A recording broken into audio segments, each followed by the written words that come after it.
श्री कृष्ण ने चुनाव करने को कहा अर्जुन और दुर्योधन को कि एक तरफ मैं हूं निहत्था और दूसरी तरफ मेरी सेना, चुन लो।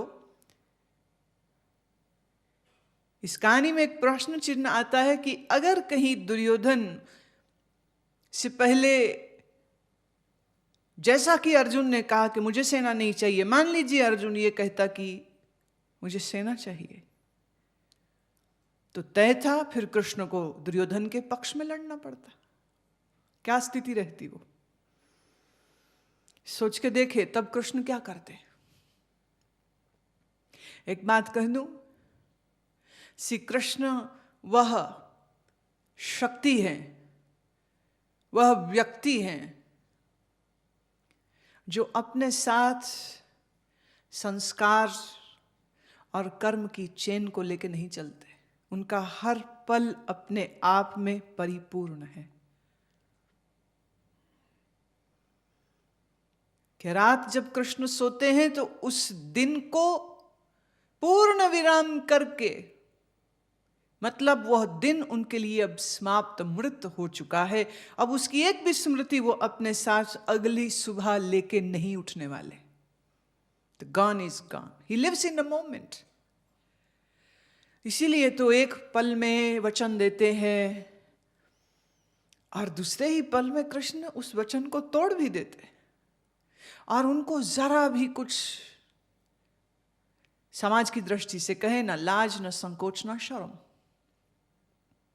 वचन देते हैं, तोड़ भी सकते हैं, कुछ भी कर सकते हैं, क्योंकि उनके लिए कुछ भी करना कोई गंभीर कार्य नहीं। कृष्ण जैसा अवतरित व्यक्ति उस चेतना के साथ जीता है जिस चेतना में सत्य और असत्य की सीमा रेखा धूमिल हो जाती है। जिसे तुम तामसिक प्रकृति कहते हो, जिस तमोगुण से साधक दूर आना चाहता है, ज्ञानी उस तमोगुण की महत्व को और शक्ति को भी पहचानता है। तमोगुण से ही तो ये सारा प्राकृतिक जगत और जीव का जीवपना और ईश्वर का ईश्वरपना है। प्रकृति में मौजूद तमोगुण के ही कारण तो शब्द, स्पर्श, रूप, रस, गंध ये पंच विषय बने हैं। कौन कहता है कि तमोगुण बुरा होता है?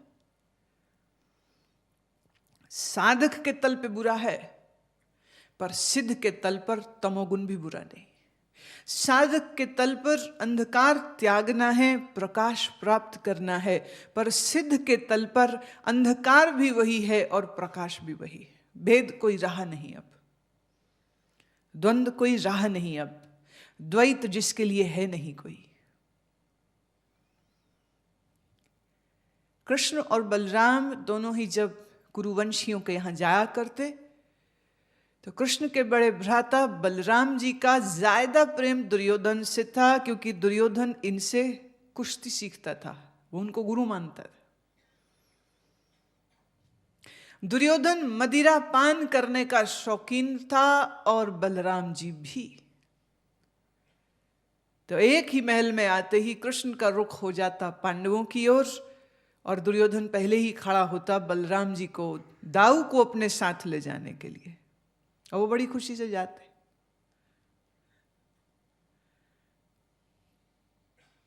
कोई दिक्कत नहीं। कृष्ण एक बार नहीं समझाते कि बलराम तुम्हें वहां नहीं जाना चाहिए, जाओ, तुम्हारा जीवन।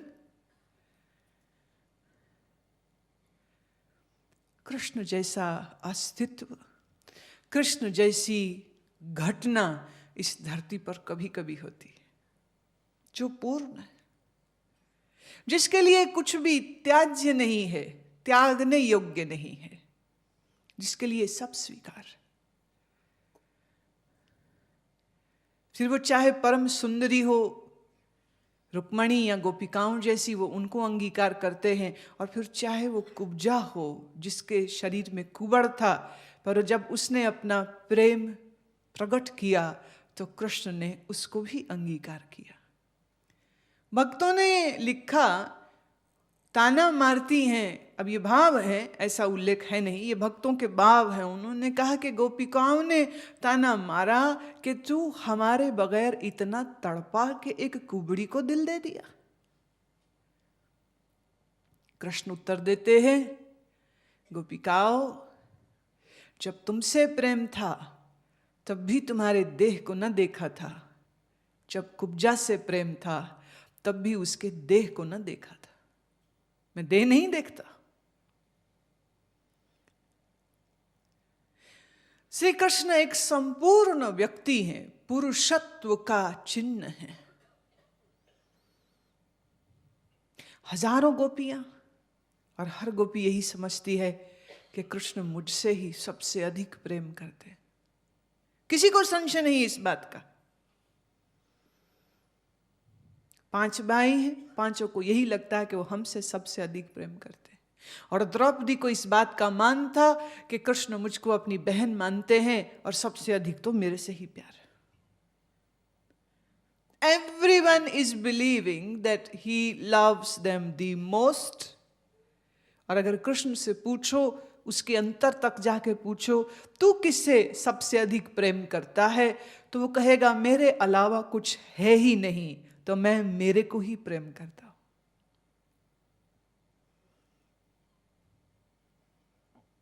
देह कोई मायने नहीं रखती। जय विजय पराजय जिसके लिए कोई अर्थ नहीं रखते, वो श्री कृष्ण अर्जुन से कह रहे हैं युद्ध कर। अब अजब बात यह है, खुद युद्ध में हिस्सा नहीं ले रहे हैं, अर्जुन कह रहे युद्ध कर। बहुत द्वंद्व है इस बात। और देखा जाए तो अर्जुन को कहना चाहिए था, जैसे तू इस युद्ध का हिस्सा नहीं है, मैं भी कहता हूं मैं युद्ध का हिस्सा नहीं हूं, तो मुझे भी साइड में खड़ा कर ले, बात खत्म, लड़ने दो इन लोगों को, हम एक किनारे रहते, जो निर्णय हो सो हो। जब अर्जुन कहता मैं सब छोड़ के जंगल का रुख कर लेता हूं, तो कृष्ण डांटते हैं उसको।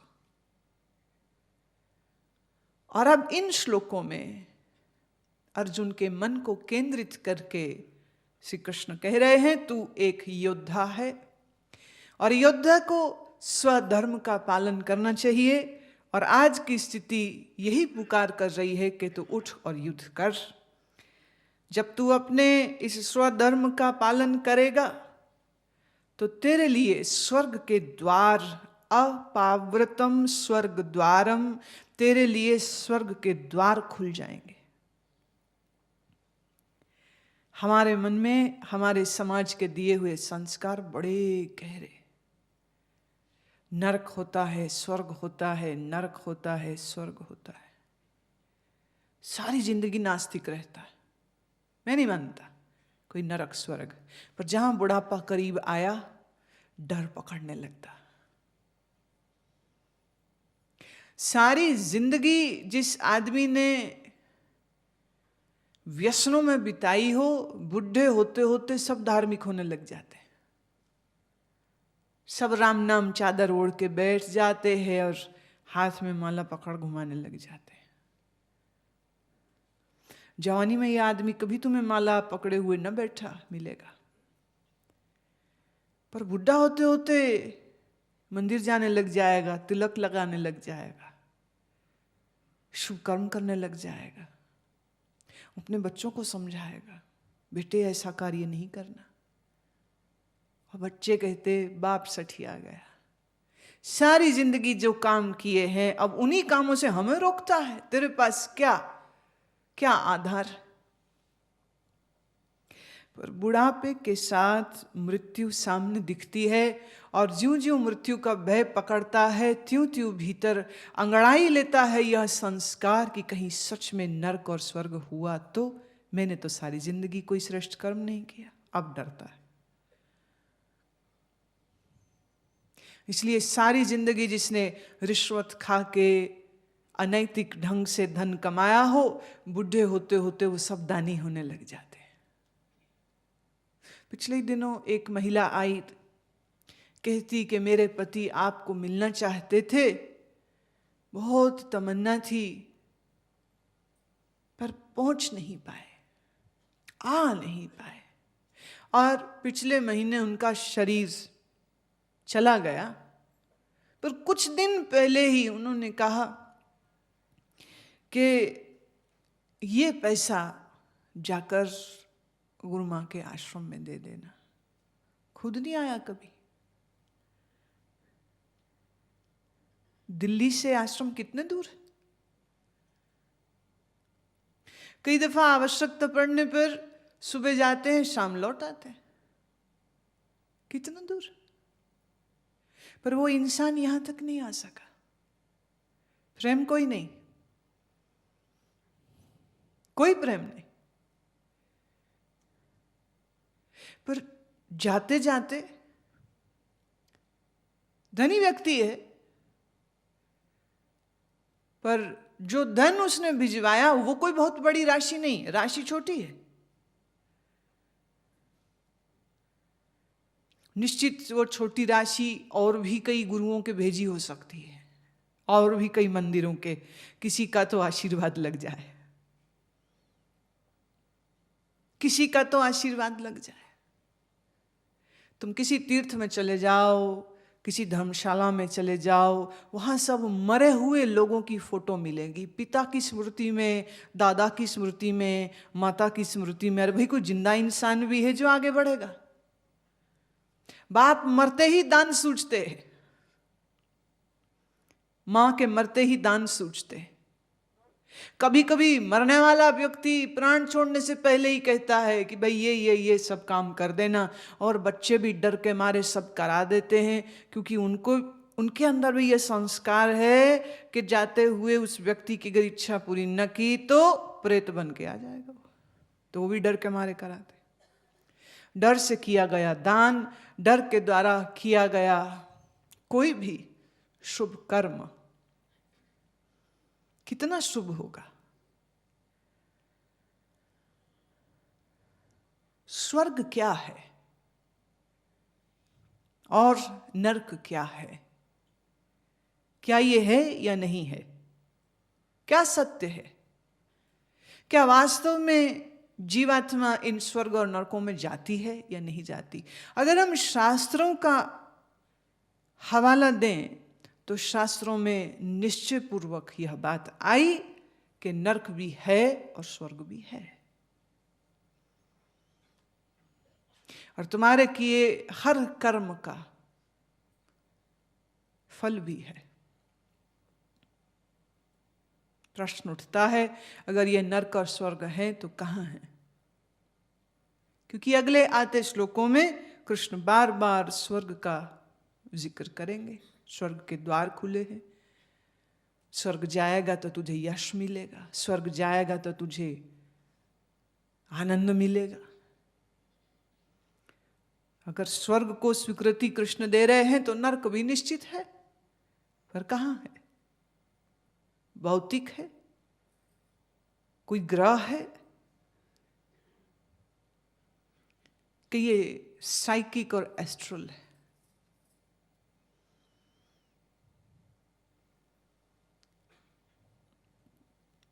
सप्त लोकों का वर्णन शास्त्रों में आया है, जिनमें 3 पाताल के कहे हैं, और कहा इन्हीं पातालों में नरक।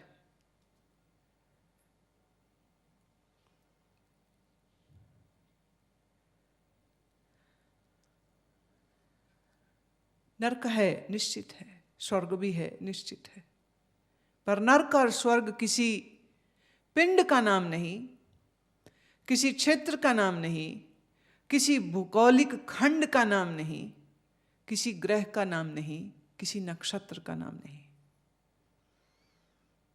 पर है। कहाँ है? हर व्यक्ति का एक अलग नरक है, हर व्यक्ति के लिए एक अलग स्वर्ग है। ये इसलिए अलग अलग है क्योंकि तुम्हारा नरक तुम्हारे ही मन से निकलेगा और तुम्हारा स्वर्ग तुम्हारे ही मन से निकलेगा।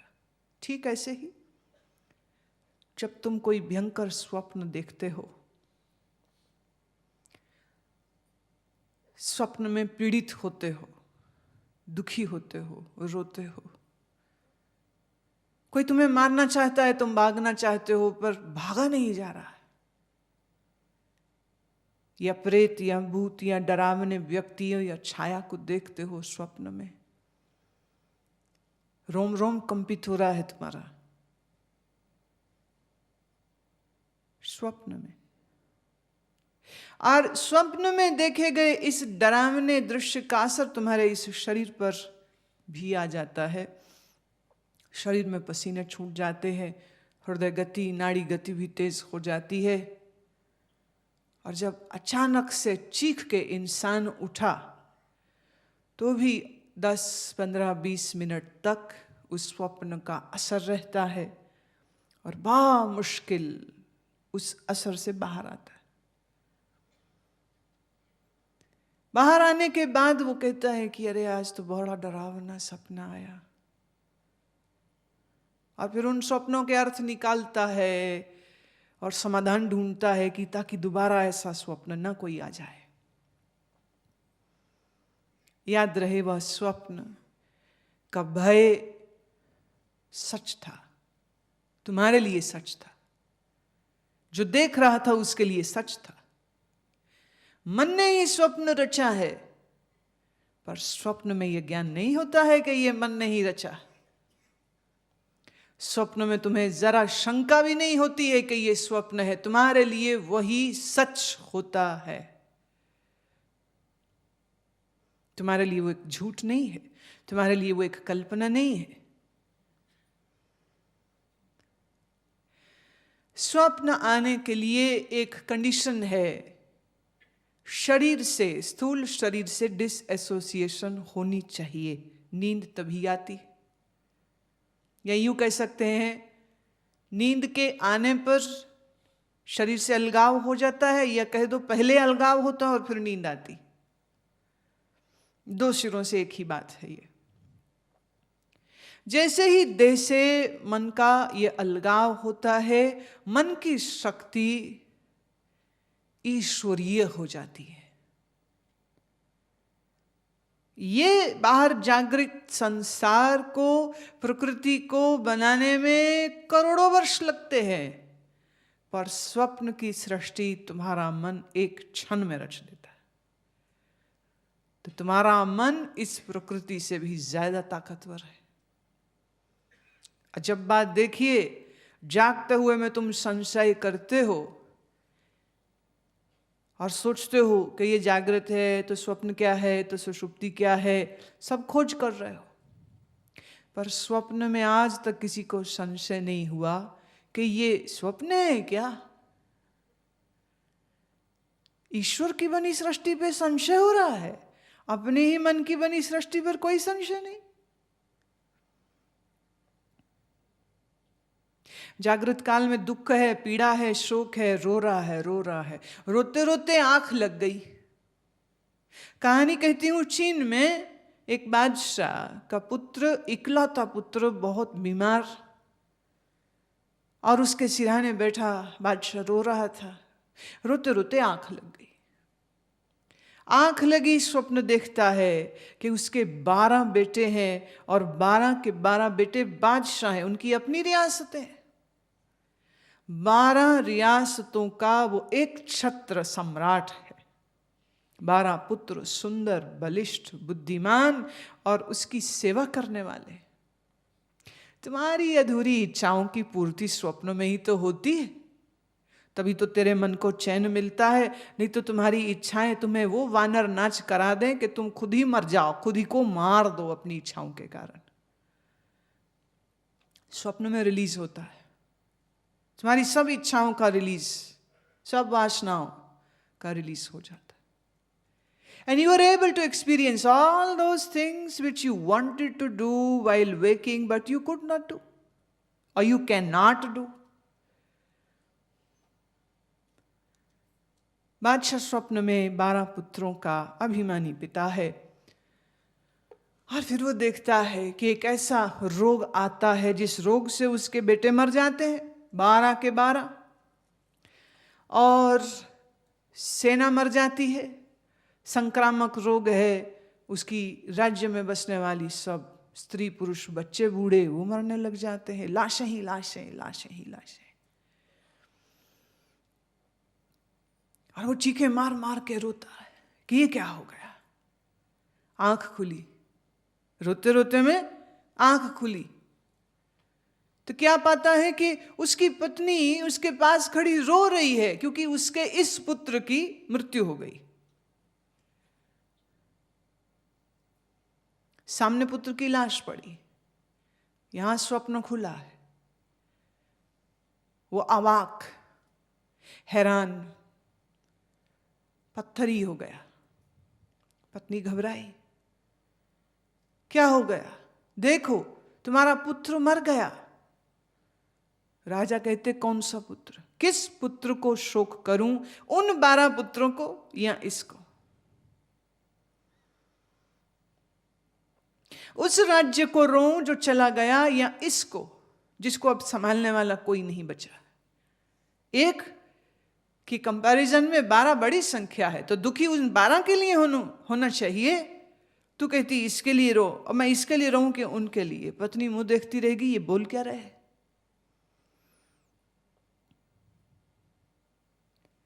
तुम्हारा स्वप्न, तुम्हारे मन की कल्पना है,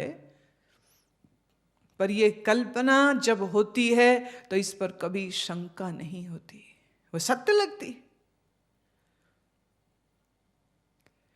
तुम्हारा नरक तुम्हारा मन बनाता है और तुम्हारा स्वर्ग भी तुम्हारा ही मन।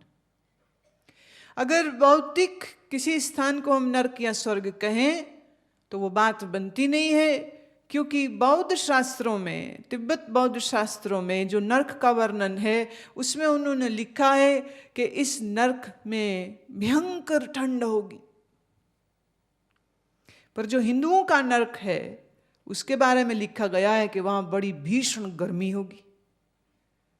अब भौगोलिक अवस्थाओं को अगर समझे तो तिब्बत में ठंड बड़ी होती है, उनकी गर्मी में भी टेम्परेचर 0 -5 तक जा सकता है, और उनकी जब सर्दी होती है तो -30 35।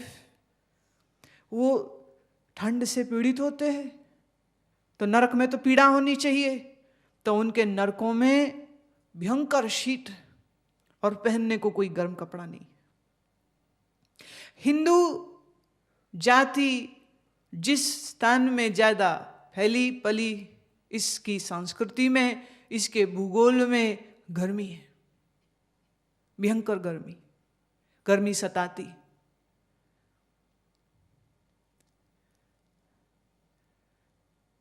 आदमी सर्दी बर्दाश्त कर लेता है, 4 स्वेटर पहन ले, 2 शाल ओढ़ ले, बंदरनुमा टोपी पहन ले, और खासकर गुजराती हो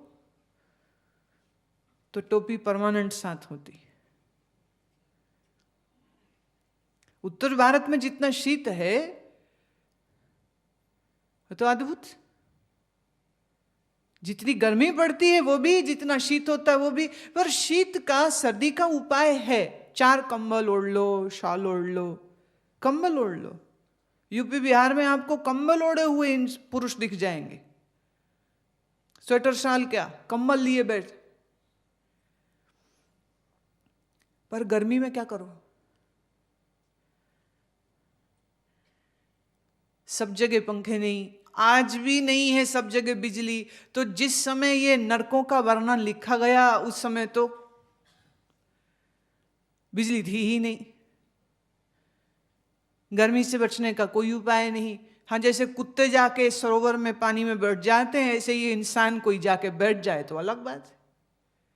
गर्मी से बचने का कोई उपाय नहीं, आग बरस रही हो आसमान से, कोई उपाय नहीं स्वयं को बचाने का। तो गर्मी मतलब पीड़ा, पीड़ा मतलब दुख, नरक मतलब दुख। तो हिंदुओं के नरक में बड़ी गर्मी, इतनी गर्मी है जलोगे, चमड़ी जल जाएगी, और कोई उपाय नहीं बचने का। अब 2 बातें हैं, या तो यह हो सकता है कि तिब्बतियों का नरक अलग है और हिंदुओं का अलग। अब तिब्बतियों का जो स्वर्ग है वहां क्या होगा? गर्म हवा, और हिंदुओं के स्वर्ग में शीतल वायु।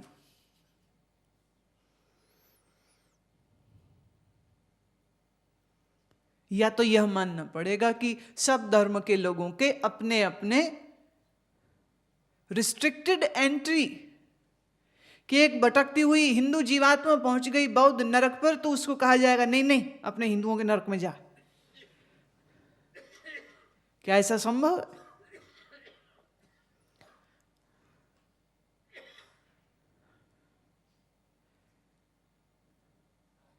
ईसाइयों का जो स्वर्ग है उसकी अपनी ही महिमा है। इस्लाम जिस स्वर्ग को कहता है, जिस जन्नत के बारे में जिक्र करता है, वो भी बड़ा अद्भुत है। शराब की नदी बहेगी। यूं शराब हराम है पर वहां मिलेगी। यहां मत पियो, वहां मिलेगी।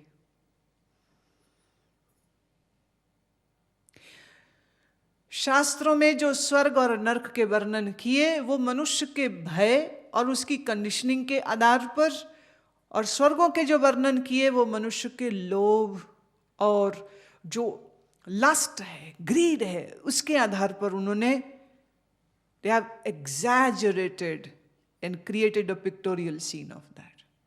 जैसे स्वर्ग में कल्प वृक्ष है जिससे जो मांगो वो मिल जाता है। अब हर इंसान यही चाहता है मैं जो मांगू मुझे मिल जाए। जिंदा रहते तो मिलता नहीं, तो कहता चलो स्वर्ग में मिलेगा। हिंदू शास्त्र कहता है ब्रह्मचर्य का पालन कर, स्वर्ग मिलेगा। और स्वर्ग में क्या है? ऐसी स्त्रियां जो कभी 16 साल से ऊपर नहीं जाएंगी। तुम्हारे ही काम का विस्तार, कल्प वृक्ष तुम्हारी इच्छाओं और कामनाओं का ही विस्तार। अब ये स्वर्ग की नर और नर्क की जो धारणा कम से कम भारत में रहने वाले हर व्यक्ति के नस नस में पहुंची है। अब श्री कृष्ण एक कुशल साइकोथेरेपिस्ट की तरह उन्हीं चीजों को छेड़ रहे हैं जिससे अर्जुन इंसाइट हो, उत्तेजित हो। वो कहते युद्ध करेगा स्वर्ग को पहुंचेगा। और यदि तू इस धर्मयुक्त संग्राम को नहीं करेगा, धर्म्यम संग्रामम न करिष्यसि ततः स्वधर्मम कीर्तिम च हित्वा, तो तू अपनी कीर्ति को हानि पहुंचाएगा। अब ये छेड़ रहे हैं उसके पौरुष और छेड़ रहे हैं उसके क्षात्र धर्म के अभिमान को। गुरबानी का ज्ञान सागर परम पूज्य आनंद मूर्ति गुरु मां की दिव्य वाणी में गुरबानी की अनुपम व्याख्या।